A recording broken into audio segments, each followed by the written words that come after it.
ये Bactrian camel है।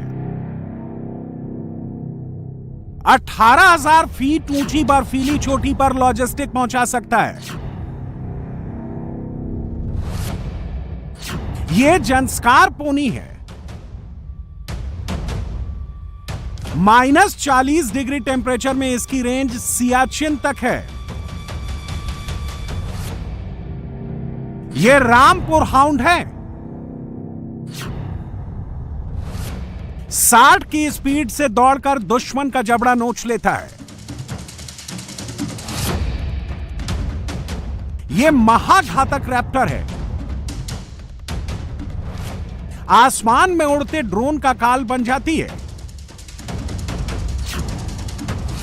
Bactrian camel, Zanskar pony, Rampur hound और रैप्टर ये इंडिया के अनसीन वॉरियर हैं। ये नए इंडिया के मूक योद्धा हैं। बैटल फील्ड से बाहर अभी तक इन्हें ज्यादा लोग नहीं जानते, लेकिन अब पहली बार पूरी दुनिया इन अनसीन वॉरियर्स को देखने जा रही है।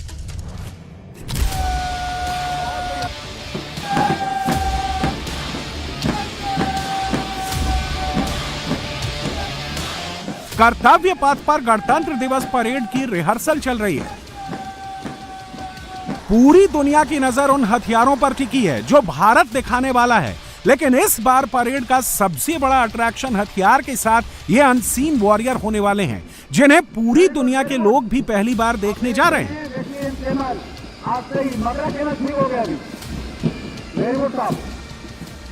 भारतीय सेना में मॉडर्नाइजेशन और ट्रांसफॉर्मेशन के साथ इस साल को देखा गया। अब नया साल है और इसीलिए टेक्नोलॉजी के साथ साथ जो वेटनरी कोर है भारतीय सेना की, उन्होंने इसकी पूरी तैयारी की है। ये है बैक्टीरियन कैमल, जिसे डबल हम कैमल कहते हैं। ये नुब्रा कैमल के नाम से भी जाना जाता है और हाई ऑल्टीट्यूड एरियाज में ये आसानी से वेट उठाकर ये ऊंची चोटियों पर जा सकता है। पीछे है जो जंस्कार पोनी, ये करीबन 250 केजी तक वेट लेकर जा सकते हैं। उसके बाद है रैप्टर। इसे एंटी ड्रोन के तौर पर रैप्टर को देखा गया है और इसकी अगुवाई कोई और नहीं बल्कि पहली वेटरनरी के आप ये कह लीजिए कंटिजेंट कमांडर के तौर पर लेडी ऑफिसर हैं। वहीं पीछे यहाँ पर आप जो 22 श्वानों का दस्ता देख रहे हैं, उसमें से करीबन 10 जो हैं वो इंडियन ब्रीड के हैं। रामपुर हाउंड, मुडॉल हाउंड जैसे ब्रीड इसमें शामिल हैं और ये पहली बार होगा जब ये वेटनरी का ये दस्ता एक साथ, जिसमें जंस्कार पोनी भी होगा तो वहीं दूसरी तरफ इसमें रामपुर हाउंड, मुडॉल हाउंड भी शामिल होगा। परेड का सबसे बड़ा अट्रैक्शन बैक्टीरियन कैमल यानी डबल हम्प ऊंट होगा। 2 कुबड़ वाला ऊंट हाई एल्टीट्यूड एरिया में इस वक्त सेना का सबसे बड़ा मददगार साबित हो रहा है। कर्तव्य पथ की परेड में गलवान और राजू नाम के 2 बैक्टीरियन कैमल शामिल किए जा रहे हैं और इनकी खासियत सुनेंगे तो आप हैरान रह जाएंगे। 2 कुबड़ वाले बैक्टीरियन कैमल -40 डिग्री टेम्परेचर तक सरवाइव कर सकते हैं। 18,000 फीट की हाइट तक 150 से 200 किलो वजन लेकर जा सकते हैं। 2 हफ्ते तक बिना कुछ खाए जिंदा रह सकते हैं। ये ऊंट एक बार में 35 गैलन पानी पी जाते हैं। इन ऊंटों के सपाट चौड़े पैरों के बीच में चमड़े जैसे पैड होते हैं और हर पैर में सिर्फ 2 उंगलियां होती हैं। इनकी अधिकतम उम्र 40 साल मानी जाती है। सेंट्रल एशिया में पाए जाने वाले इन ऊंटों को इसी खासियत की वजह से आर्मी के लिए ट्रेंड किया गया है। ये ऊंचे नीचे रास्तों पर सेना के लिए लॉजिस्टिक सप्लाई करते हैं। लद्दाख में फौज इन्हें रसद और पेट्रोलिंग के लिए इस्तेमाल कर रही है। The defence institute of high altitude research ने 1 दर्जन से ज्यादा ऊंटों को सेना के लिए ट्रेंड किया है। बर्फीली चोटियों पर सेना के लिए मददगार बने इन ऊंटों को इस बार कर्तव्य पथ की परेड में शामिल किया गया है। आर्मी की रिमाउंट एंड वेटरनरी कोर के दस्ते में ये बैक्टीरियन कैमल दिखाई देंगे। हाई ऑल्टीट्यूड एरिया जहां पर सांस लेना बेहद मुश्किल है, तापमान -30 से ज्यादा है और 15,000 से ऊंची हाइट ऐसे में ये बैक्टीरियन कैमल और जिन्हें डबल हम्प कैमल भी कहते हैं, ये भारतीय सेना में 2020 में शामिल हुए। एक तरफ गलवान है तो दूसरी तरफ राजू, ये इनके नाम हैं और ये इस बार गणतंत्र दिवस की परेड का हिस्सा होंगे। ये पहला मौका है जब राजपथ पर ये एक साथ जवानों के साथ कदम ताल करते हुए नजर आएंगे। लद्दाख के विषम परिस्थितियों में इनको पूरी तरह से महारत हासिल है। इंडिया का अनसीन वॉरियर नंबर 2 जंस्कारी पोनी है। लद्दाख में पॉपुलर जंस्कारी पोनी भी इस बार परेड में सेना की शान बढ़ाने वाला है। इसकी क्षमताओं को देखते हुए इसे सेना में शामिल किया गया है। जंस्कारी पोनी -40 डिग्री तक तापमान सह सकता है। 70 किलो वजन लेकर 18,000 फीट तक की ऊंचाई पर चढ़ सकता है। सेना इसका इस्तेमाल सियाचिन जैसे दुर्गम वॉर फ्रंट पर रसद सप्लाई के लिए कर रही है। 4 जंस्कारी पोनी कर्तव्य पथ की परेड में पहली बार दिखाई देंगे। पहली बार इनकी काबिलियत के बारे में लोगों को पता लगने वाला है।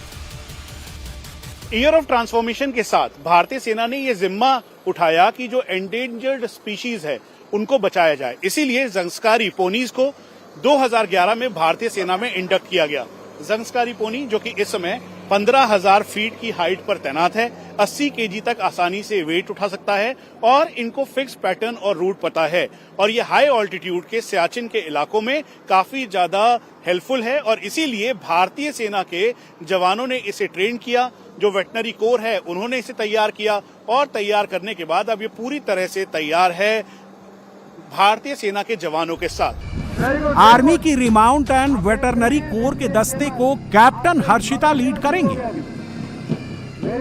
और इसी दस्ते में डॉग स्क्वाड भी शामिल होगा, जिसमें भारतीय नस्ल के डॉग्स का पहली बार प्रदर्शन किया जाएगा। कर्तव्य पथ की परेड में इंडियन ब्रीड के मुधोल हाउंड, रामपुर हाउंड, चिप्पी पराई, कोम्बाई, राजापलायम ब्रीड के डॉग शामिल होंगे। मेरठ के रिमाउंट एंड वेटरनरी कॉर्प्स केंद्र में ट्रेंड किए गए ये डॉग्स एंटी टेरर अभियान, बारूदी सुरंगों की पहचान, रेस्क्यू में सेना के साथ कंधे से कंधा मिलाकर काम करते आ रहे हैं। इस बार इंडियन ब्रीड के 10 डॉग्स परेड का हिस्सा बनेंगे। इनके साथ विदेशी नस्ल के 6 डॉग्स भी शामिल होंगे। रामपुर हाउंड चीते की तरह तेज दौड़ने वाला फुर्तीला डॉग है, जिसकी स्पीड 60 किलोमीटर प्रति घंटा है। इसकी हाइट 56 से 76 सेंटीमीटर और वजन सिर्फ 23 से 32 किलो तक होता है। रामपुर के नवाब ने शिकार के लिए यह खास ब्रीड तैयार कराई थी। मुधोल हाउंड भी कुछ कम नहीं है। 20 से 22 किलो वजनी मुधोल हाउंड की ऊंचाई 72 सेंटीमीटर तक होती है। तेज तर्रार मुधोल हाउंड 270 डिग्री व्यू की कैपेसिटी रखते हैं। भारतीय सेना के वेटनरी कोर के कंटिंजेंट में राजपथ पर ये इंडियन ब्रीड्स भी दिखाई देंगी। जैसे प्रधानमंत्री नरेंद्र मोदी ने कहा था कि देश के जो श्वान हैं, यानी यही की जो ब्रीड्स हैं, उनको और ट्रेन किया जाए और इसके साथ साथ वो पूरे तरीके से उन्हें माहिर किया जाए। यहाँ पर जो रामपुर हाउंड्स या मुडोल हाउंड्स, उसके अलावा जो और ब्रीड्स हैं, उनको पूरी तरीके से ट्रेन किया गया। बेल्जियम मेलिनोस, जर्मन शेफर्ड और बाकी के डॉग्स के साथ, और अब ट्रेनिंग करके ये पूरी तरह से तैयार हैं। और यही वजह है कि कर्तव्य पथ का ये हिस्सा होंगे, चाहे ये अटैकर्स हों, स्निफर्स हों, उसके अलावा डिटेक्टर के तौर पर ये पूरी तरह से एक्सपर्ट हैं। कर्तव्य पथ की परेड में खास 4 रैप्टर भी शामिल होने जा रही हैं। ये शिकारी पक्षी दुश्मन के छोटे ड्रोन्स का सबसे बड़ा काल मानी जाती हैं। ड्रोन को मार गिराने वाले इन चीलों को खास ट्रेनिंग दी गई है। हवा में उड़ते ड्रोन को आइडेंटिफाई कर ये उस पर हमला कर देती हैं। उसे पलक झपकते ही नीचे गिरा देती हैं। इन रैप्टर्स का सेना ने अभी तक ऑपरेशनल यूज नहीं किया है, लेकिन दूसरे देशों की मिलिट्री के साथ वॉर एक्सरसाइज में इन्हें शामिल किया जा चुका है और इनकी ट्रेनिंग लगातार चल रही है। जहां एक तरफ टेक्नोलॉजी का ध्यान रखा जा रहा है, तो वहीं दूसरी तरफ निगरानी के लिए और एंटी ड्रोन ऑपरेशंस के लिए ये रैप्टर्स भी बेहद कारगर हैं। 2018 के बाद भारतीय सेना में इन्हें शामिल किया गया और कई मोर्चों पर इनकी तैनाती है, चाहे लाइन ऑफ एक्चुअल कंट्रोल हो या फिर लाइन ऑफ कंट्रोल या अलग अलग जगहों पर इन रैप्टर्स को तैनात किया गया है। और ये एंटी ड्रोन टेक्नोलॉजी के साथ आप ये समझ लीजिए कि अगर कहीं से भी इनको आकाश में कोई भी गतिविधि दिखाई देती है तो एरियल थ्रेट को पूरी तरह से ध्वस्त करने की काबिलियत इन रैप्टर्स पर है। और यही वजह है कि भारतीय सेना की वेटनरी कोर इन्हें और इक्विप्ड कर रही है, इनको ट्रेन कर रही है, ताकि किसी भी चुनौती में एंटी ड्रोन टेक्नोलॉजी या फिर सर्विलांस या निगरानी के तौर पर इनका पूरा इस्तेमाल किया जाए। कर्तव्य पथ की परेड में सिर्फ अनसीन वॉरियर्स ही नहीं दिखेंगे, ऐसे ऐसे हथियार भी दिखेंगे जिन्हें देखकर मुनीर का पसीना छूट जाएगा, शहबाज कांपने लगेगा। उनके कुछ सैंपल देख लीजिए।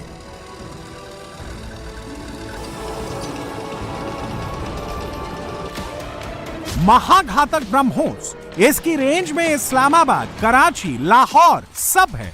अचूक आकाश, आसमान में उड़ते किसी भी फाइटर जेट को कबाड़ बना देता है। धुरंधर अर्जुन, इसका गोला लाहौर तक खलबली मचा देता है। भीषण धनुष, इसकी गर्जना हाफिज मसूद जैसे आतंकियों के अड्डों को धुआं धुआं कर सकती है। यह सिर्फ हथियार नहीं है, यह भारत के हर दुश्मन का काल है। यह आत्मनिर्भर हिंदुस्तान की शान है, नए इंडिया का रक्षा कवच है। कर्तव्य पथ पर न्यू इंडिया की इस पावर को पाकिस्तान देखेगा, चीन देखेगा, मुनीर देखेगा, जिनपिंग देखेगा, शहबाज भी देखेगा। भारतीय सेना का मेन बैटल टैंक अर्जुन, ये मार्क 1 है। 120 mm की इसकी गन है और 4 से 5 किलोमीटर तक ये अपने गोले से दुश्मन को पूरी तरह से ध्वस्त कर सकता है। ऑपरेशन सिंदूर के दौरान इसे स्टैंड बाय पर रखा गया। थार के रेगिस्तान पर इसे स्ट्रेटेजिकली प्लेस किया गया। ये नाइट विजन डिवाइस और थर्मल कैमरा से पूरी तरह से लैस है। इसमें एंटी टैंक गाइडेड मिसाइल से लैस की जाती है। कुल मिला के 4 मेंबर का इसमें क्रू है, जिसमें कमांडर, गनर भी शामिल है। उसके अलावा साथ में इन्फेंट्री कॉम्बैट व्हीकल के तौर पर BMPs, जिसे ट्रूप मूवमेंट के लिए बहुत ही कारगर समझा जाता है, यानी ट्रूप मूवमेंट करनी है एक जगह से दूसरी जगह, तो ये बेहद कारगर इन्फेंट्री कॉम्बैट व्हीकल BMP है। हाल ही के दिनों में ट्रेन के जरिए इसे कश्मीर में भी पहुंचाया गया है, जिसकी तस्वीरें इंडिया टीवी ने एक्सक्लूसिवली दिखाई थी। यह आसानी से करीबन 5 मीटर से ज्यादा अगर पानी हो, नदी नाला हो, तो उसे भी फ्लोटेशन के जरिए क्रॉस कर सकता है। इसमें जो गन लगी है एंटी एयरक्राफ्ट गन है, उसके अलावा इसे मॉडिफाइड करते हुए इसमें एंटी टैंक गाइडेड मिसाइल भी लगाया गया है। नामिका से इसे इक्विप किया गया है। और ये जो पीछे का हिस्सा दिखाई दे रहा है, इसमें करीबन 30+7 की फॉर्मेशन में, यानी कुल मिला के 10 की संख्या में आसानी से ट्रूप को एक जगह से दूसरी जगह ले जाया जा सकता है। ऑपरेशन सिंदूर में जिस ब्रह्मोस ने पाकिस्तान के पसीने छुड़ा दिए थे, वो ब्रह्मोस कर्तव्य पथ पर फ्रंट लाइन में चलेगी और इसकी ताकत देखकर दुश्मन के होश उड़ जाएंगे।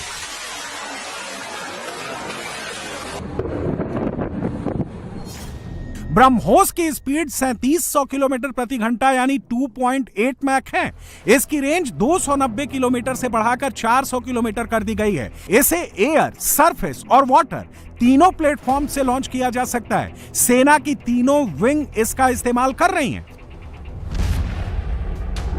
इंडिया अभी ब्रह्मोस के अपडेटेड वर्जन ब्रह्मोस 2 पर काम कर रहा है, जिसकी स्पीड 7 मैक यानी 8500 किलोमीटर प्रति घंटा होगी, जो कुछ ही मिनट में पाकिस्तान के किसी शहर भी पहुंच जाएगी। तेज स्पीड के चलते उसे ट्रैक करना मुश्किल नहीं, नामुमकिन होगा।